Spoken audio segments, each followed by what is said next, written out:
Hello, 你好, welcome back. 欢迎回来 to Wisdom Wednesday with Johnny Tiger on November 29, 2023. Today, we have something that hopefully not so long-winded and should be quite fun. We're going to talk about ancient spy technology out of China. A lot of time when we think of a spy and we get our kicks from the spy movies, 007, 007, and all those Second World War, Cold War era movies, and we think that, wow, this spy technology must be like so futuristic and so high tech. But did you know that way back from 2000, over 2000 years ago, there were already spy technology developed in warfare in China? Well, we'll be right back and talk about that. But first, a message from our sponsor.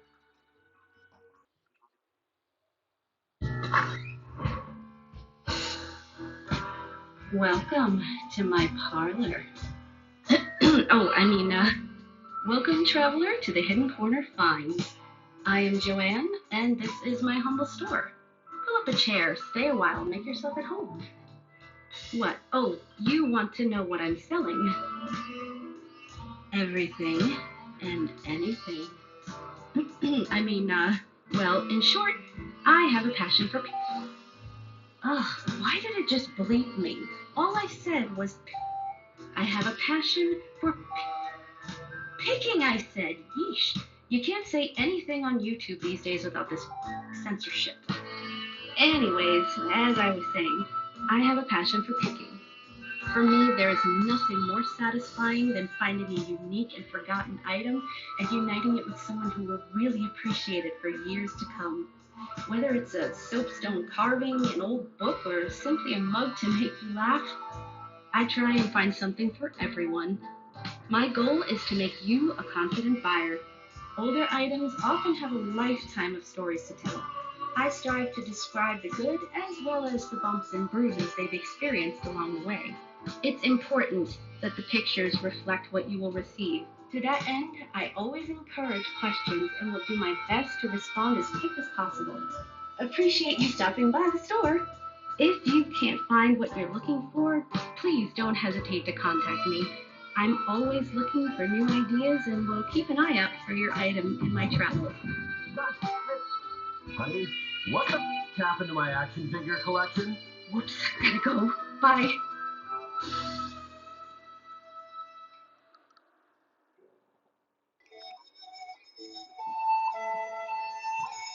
Before we get into the stories, let's look at a couple of simple vocabulary.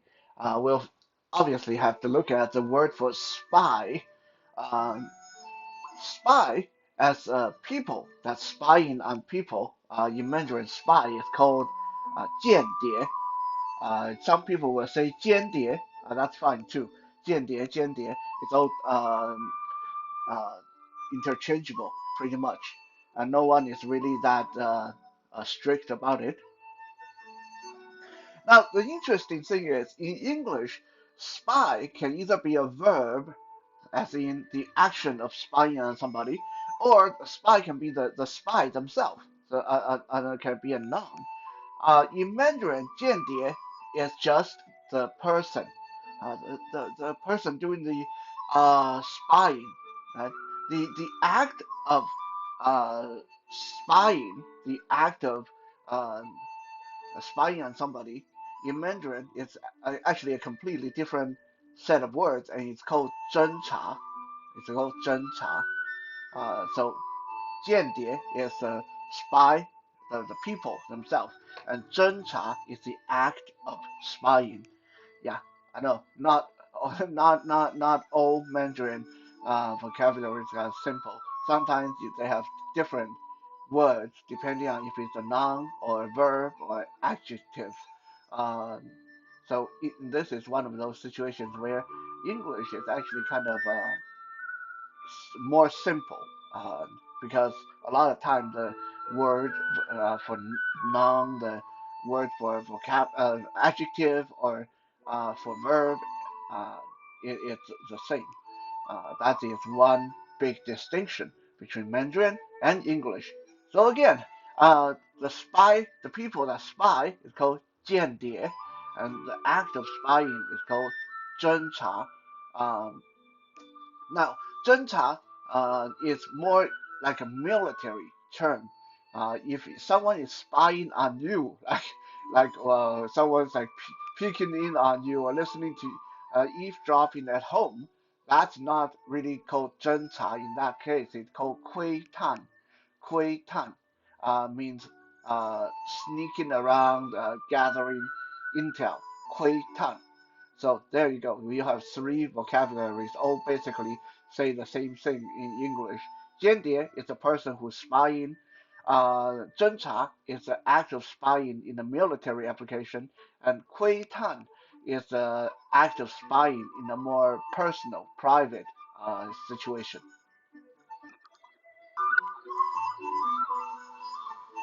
Our earliest record of spy technology in China came from the ancient text that describe a verbal duel between Lu Ban and Mo Zhi. I have mentioned Lu Ban before in the past episode, but for those of you who don't remember who he is, or you might go, who is that? That sounds so familiar. Lu Ban is the grand master, the granddaddy of carpenters in Chinese history. So basically, he's the guy who perfected carpentry. He invented a lot of things like saws and chisels and the measuring tape and stuff like that. Like a lot of those architectural or construction related, carpentry related inventions were credited to Lu Ban. So Lu Ban is a grand master of carpentry in China. Even to this day, a lot of carpenters and construction worker, construction companies, they will have either a picture, a portrait, or a statue of Grandmaster Lu Ban in their office that they make sure that they pay respect to hoping that he will bless their construction, building a new house and stuff like that. So the story goes that this was about 2,400 years ago when China was fragmented into 10, 20 little kingdoms, little states, and every one of them fighting every other one of them. And like anybody who's anybody was fighting everyone else. It's just a time of chaos. I mean, some of us think the time of the Three Kingdom was chaotic, but in back further, 24, 2,500 years ago, is like 20, 30 little states. It's almost like anyone who had any little uh, mayor of a town or any little head of the village could declare that, okay, we're not no longer a village, we are a state, and we are our own country now.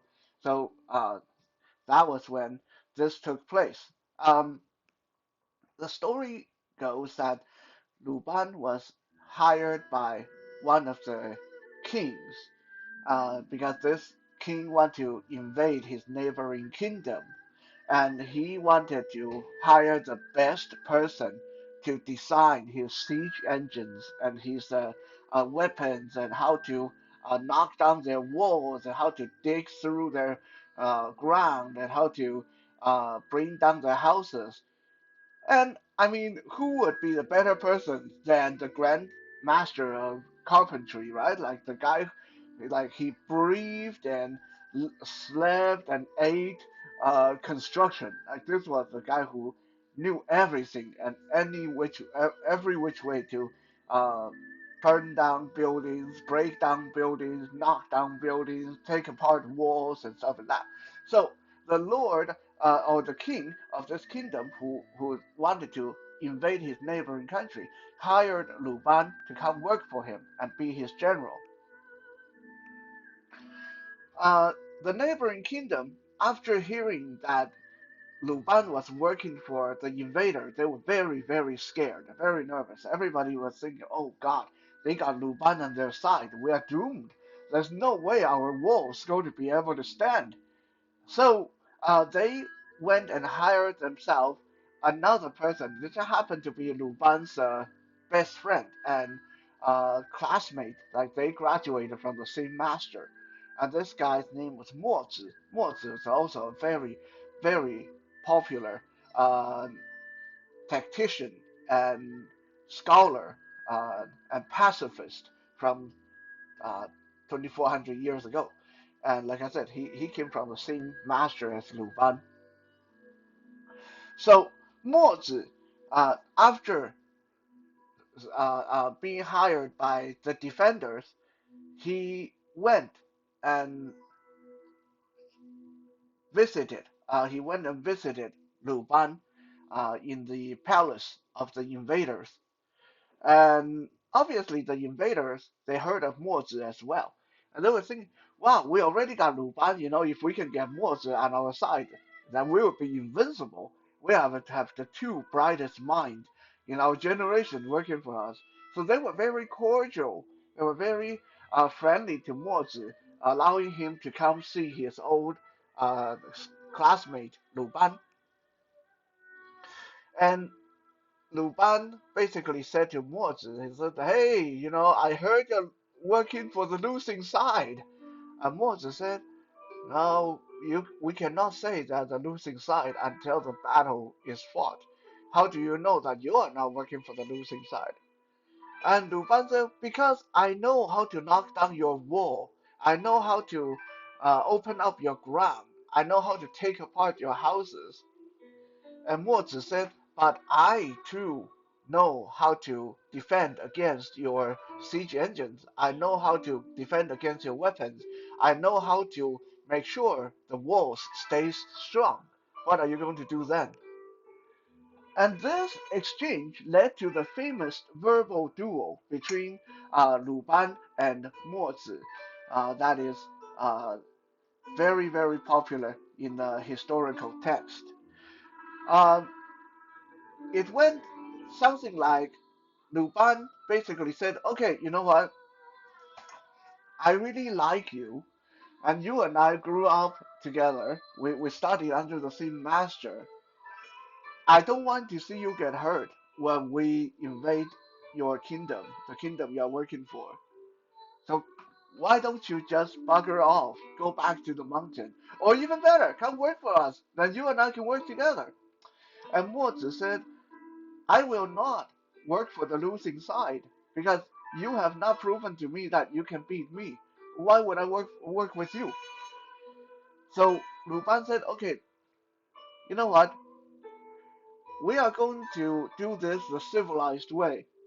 Rather than actually go to war and your kingdom and my kingdom go to war and then one of us get hurt and it's bad for our friendship and bad for our master because one of us is going to die and then our master will be very sad. So why don't we do this the civilized way? um, I will tell you how I'm going to beat your side, and you tell me how you're going to defend against it. And in the end, one of us is going to run out of idea, and that's going to prove to us which side is going to be the loser, right? If you run out of idea first, then you either quit your job and go back to the mountains and stay out of the way, or you come work with me. If I lose to you, if I run out of idea first, and I quit my job, I go back to the mountain. Right? Okay? This way, no one get hurt, and we can see just exactly who between you and I is a brighter mind.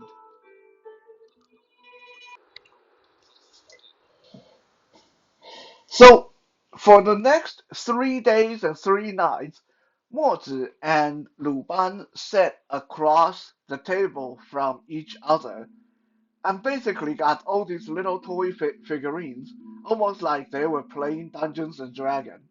Okay, I mean, I'm not kidding. Like according to the historical text, this actually went down like that, right? This two, the brightest mind of the century, for the next 3 days, 3 nights, sit across the table having an war game with each other, and Lu Ban would say things like, Okay, see, look at my troop over here, and these guys will be armed with my newest invention, these siege ladders that can get expanded to be taller than your wall, and this will allow my men to go up over your wall and take your country. What are you going to do now? And then Mozi will say, okay, so look at my wall over here. What I'm going to do is I'm going to put flamethrowers and burning cauldrons on the top of the wall. So the moment your ladder come over the wall, we burn down your ladder and kill your men. And that's basically what they did for the next 3 days and 3 nights.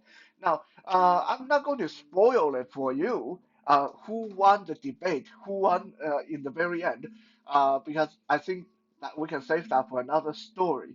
But part of what happened here was while these two were doing their little debate and argument and war game, the emperor's ministers and advisors had their aides on the side taking notes because these two of the brightest minds of the century, like just like throwing ideas out there and telling uh, each other what they're going to do.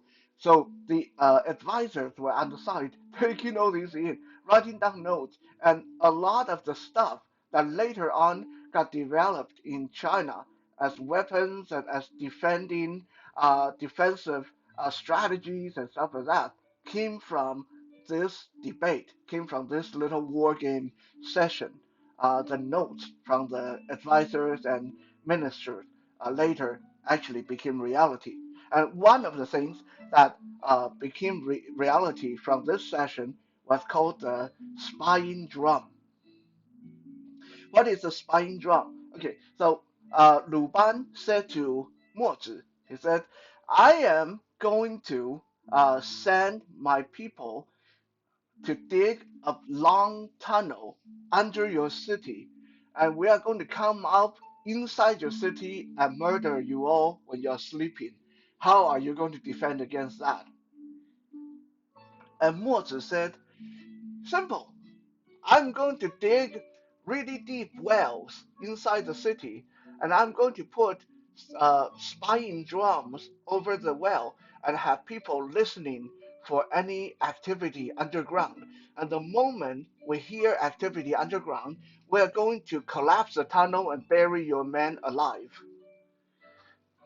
And Lupin was like, what the bloody hell are spying drums? And Mo Zi said, "Oh, this is I. Let me tell you what spine drums are. This is my newest invention. So what you do is you dig a really deep well. You put a big brass or copper bell-shaped drum on the top of the well and seal it up with cowhide. And then all you have to do is get one of your soldiers, the person with the best hearing, to put his ear against the cowhide, and the hollow drum will be able to pick up sound underground because it's connected to the deep well. And this will pick up sound from miles away. So anything you're doing under our city will be able to hear. And not only hear that, if we have multiple wells, multiple spy drums, we can triangulate and pinpoint where you're digging. So, and this is just two guys like exchanging ideas over a tabletop war game, but spying drum got invented very quickly after that, and it became something that not only was used throughout Chinese history, but even evolved. Mozi's original design was simple. You dig a really deep well, and you put a big metal drum over the top, and then you cover the drum with cowhide, and then you get someone to stand there and listen to it day in and day out. Well, that's kind of tedious, right? Like the person standing there and it's uncomfortable, and they have to lean over and put their head against the drum the whole time. Very tedious. So by the time about 200 years after the first spying drum was invented, they perfect. Well, they not didn't really perfect it. They improved it, shall I say? They improved it by making the drum a lot bigger. So rather than the person having to stand there by the well, putting his ear against the drum, the person can now actually sit inside the drum. So now the drum is big enough to hold a soldier and whatever supply he need, food, water, chamber pot, whatever, and so people can take shift sitting inside the drum, just listen for underground activity. But obviously, this still not very ideal because inside the drum it's hot and there's no air circulation. It's extremely uncomfortable. Um, so by the time of the Han Dynasty, which was about 2100 years ago, 2100 years ago, they improved it again. So rather than a huge drum sitting on top of a deep well, they made this metal drum pretty small, and they make it kind of a shape like a snail shell. You guys know that when you put your ear against a snail shell, it magnifies all kind of sound like air current and stuff like that, right? So they took that as inspiration and they made the inside of the drum kind of that snail shell screwy shape, and then they made the drum the size of a pillow. So now you don't need to stand there with a drum, or you don't need to sit inside the drum. You can just lay there on the floor. Just get a mat and lay on the floor and put the drum on the floor. You can take a nap and with the drum under your head. So the spine drum became a miniature pillow version back in the Han Dynasty. So people whose job were to listen for activities underground, they could be comfortable.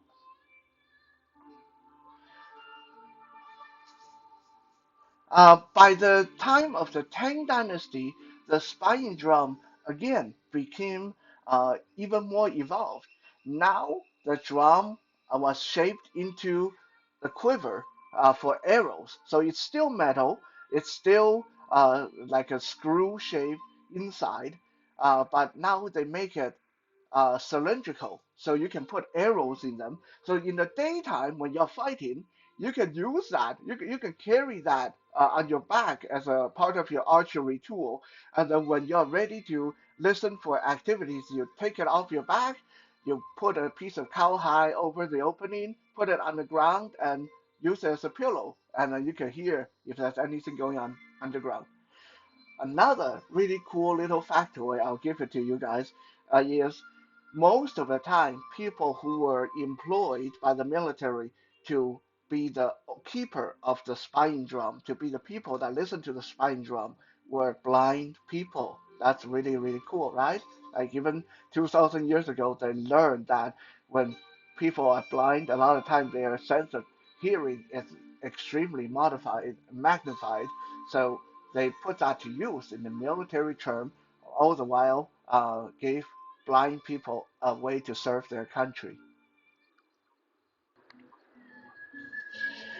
Now that we talked about the amazing invention of the spying drum, let's talk about the spy's way of passing on information. Because it is one thing to acquire information, but if you got to pass information on, you don't want the other side to find out what you're talking about, right?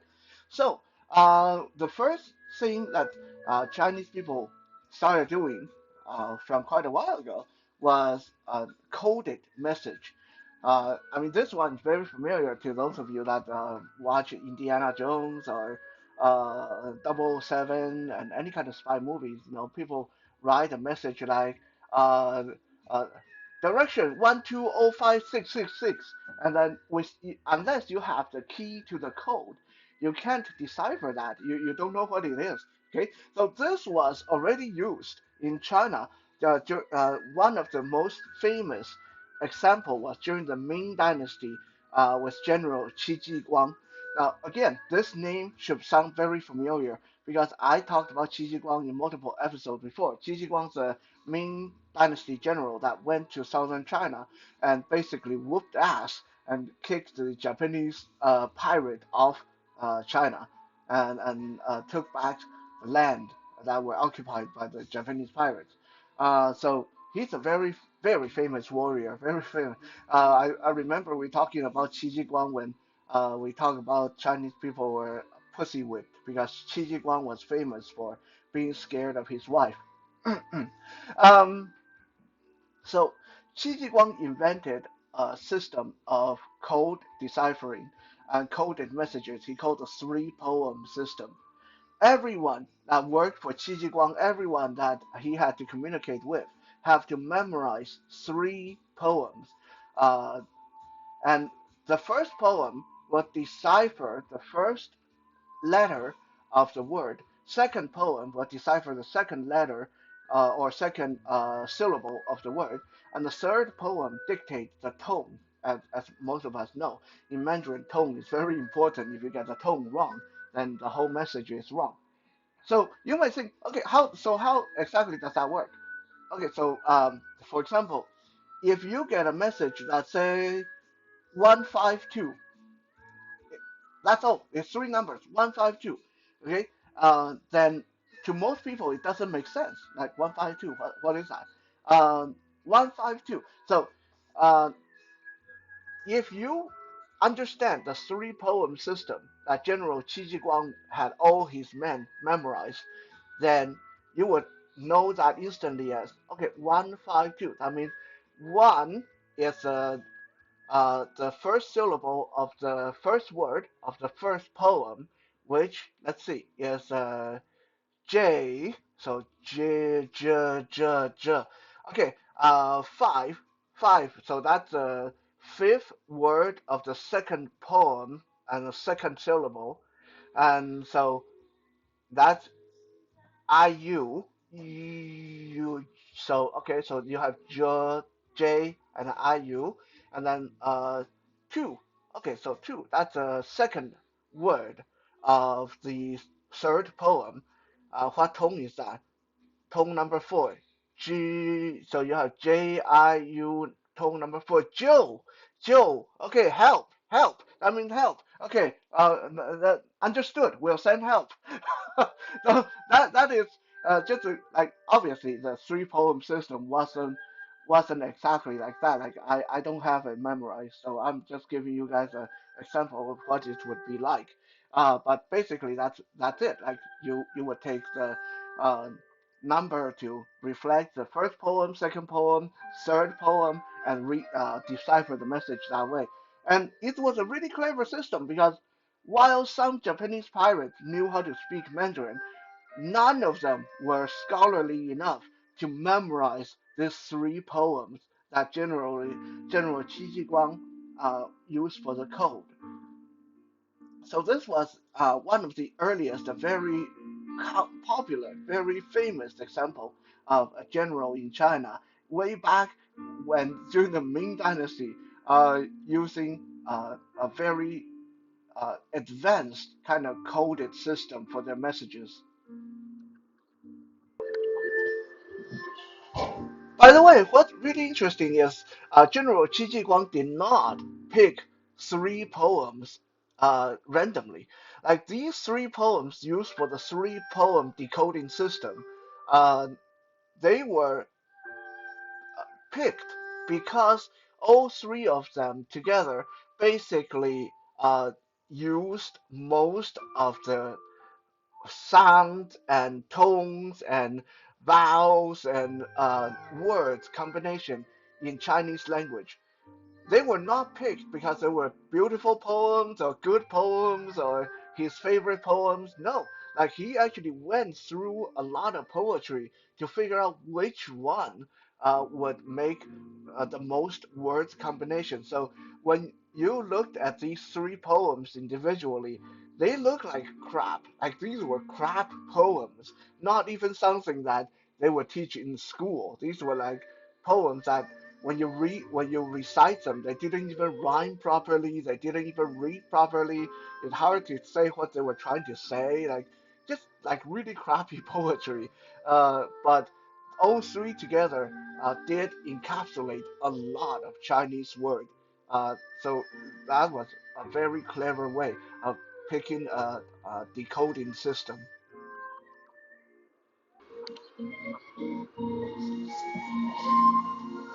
Another very incredible invention of spy technology in China, the oldest record was from year 1216, and this is the wordless document. What is a wordless document? Basically, it's a document that either looks totally blank and you don't know what, like, if it actually supposed to say something, or it just looks like a document that have no importance to it. Like it looks like a letter written from father to child or boyfriend to girlfriend, and you think that it's nothing important, but there's a trick to it. The wordless document, some people say this was actually first inceptionalized by uh, uh, Zhuge Liang back during the Romance of the Three Kingdom, which would place it back another 10,000, yeah, another like 10,000 years, which doesn't really make sense. Uh, or not 10,000 years, sorry, another like 2,000, 3,000 years or something like that. Like it, it, it uh it wouldn't really make sense to credit that to Zhuge Liang of the Three Kingdoms, but uh, that's how the story goes anyway. But like I said, the first earliest example copy of this wordless document was found during 1216. Like that's as far back as it's dated. Back so how this was done was the words that actually had significance, that the important part of the document, were written using a blue ink that was specially formulated from different chemicals. When this ink dried, it becomes the same color as the parchment, and you can't see what it says. There's nothing written on it. The only way to get the words to show is to expose the document to water, to splash water on it. Uh, and of course, this was a really neat trick because I mean, when you have an official document, when you think you got an important document, the last thing you will do is pour water on it because you think you're going to destroy it. But no, pouring water on it was the only way you would be able to read what's written on these wordless documents. And this technology was still being used all the way to the Qing Dynasty about 400 years ago.